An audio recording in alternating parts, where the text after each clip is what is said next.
ଆଖି ଦିଅନ୍ତୁ, ପାଣି ବୋତଲ ଧରନ୍ତୁ, ଚପଲ ପିନ୍ଧନ୍ତୁ,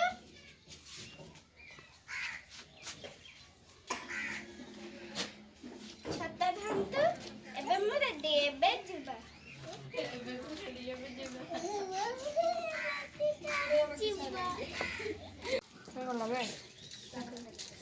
ମୁଁ ଆପଣଙ୍କ ତୁନି ସମସ୍ତେ ବି ଦୀପ୍ତିମୟୀ ନାୟକ। ସମସ୍ତଙ୍କୁ ମୋର ଅନୁରୋଧ, ଟାଣ ଖରାରେ ବାହାରକୁ ବାହାରନ୍ତୁ ନାହିଁ। ଖରାରେ କଠିନ ପରିଶ୍ରମ କରନ୍ତୁ ନାହିଁ। ଜରୁରୀ କାମରେ ବାହାରକୁ ଯିବାକୁ ହେଲେ ଚଷମା, ଚପଲ, ମୁଣ୍ଡରେ ମୁଛା ଏବଂ ଛତା ବ୍ୟବହାର କରନ୍ତୁ। ବାହାରକୁ ଯିବା ସମୟରେ ପାଣି ବୋତଲ ସାଙ୍ଗରେ ନିଅନ୍ତୁ। ଘରେ ରୁହନ୍ତୁ ଏବଂ ଅଂଶୁଘାତର ସୁରକ୍ଷା ପାଆନ୍ତୁ। ନମସ୍କାର। ବନ୍ଦେ ଜନନୀ। ଅଂଶୁଘାତର ରକ୍ଷା ପାଇବା ପାଇଁ ଖରାରେ ବେଲପଣା ପିଅନ୍ତୁ ଏବଂ ଦହି ପାଣି ପିଅନ୍ତୁ। ପ୍ରଚୁର ପରିମାଣର ପାଣି ପିଅନ୍ତୁ ଏବଂ ଲେମ୍ବୁ ପାଣି ପିଅନ୍ତୁ। ପେଜ ପିଅନ୍ତୁ ଏବଂ ଦହି ପାଣି ପିଅନ୍ତୁ।